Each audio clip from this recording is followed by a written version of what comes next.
আসসালামু আলাইকুম রহমতুল্লাহ। হাই রে পিনাকি, ইউ তো শুকরের বাচ্চা। আমি বলি নাই, মির্জা আব্বাস বলেছে।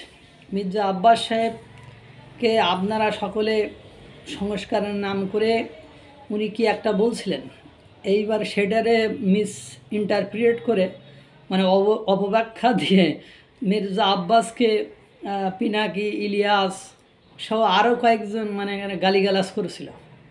গালিগালাজ করলে মির্জা আব্বাস বলছে আমি ঢাকায় আফুলা, আমি যদি গালি দিই তসি ভালো করতে পারি, কিন্তু আমাদের পিতামাতা এরকম শেখায়নি। তোদের পিতামাতাও খারাপ, তুই খারাপ, ইলিয়াস খারাপ। তারপরে যারা ইউটিউবার আছে করে ওরা একই বাচ্চা, একই জাত, একই মানে মানে অর্থাৎ মানে পিনাকি, ইলিয়াস, জুলকারনাইন, মানে এই ধরনের যারা ওদের গ্রুপিং আছে বা ওরা একটা গ্রুপ মিলে কাজ করে, তাদের সকলকে ও একত্রিত হয়ে শুকরের বাচ্চা বলেছে। এখন এজন্য বিএনপিকে তুলোধনা ধুনছে হলো পিনাকি।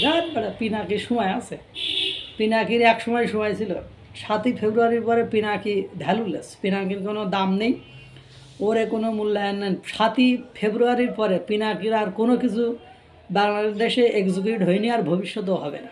কারণ ওর কোনো কথা যদি বাংলাদেশে কেউ এক্সিকিউট করতে যায়, তার বাস্তবায়ন করতে চায়, তাহলে সেই দল বিবাদগ্রস্ত হবে। অর্থাৎ সরকার এখন বাধ্য, কারণ সরকার যতই নাচানাচি করুক বিএনপির উপরে সরকারের কোনো ক্ষমতা নেই। কারণ বাংলাদেশে ইউনূস সরকারকে যদি সাস্টেইন করতে হয়, তাহলে বর্তমান সময়ে আওয়ামী লীগের অনুপস্থিতিতে বিএনপিকে তার মূল্যায়ন করে চলতে হবে।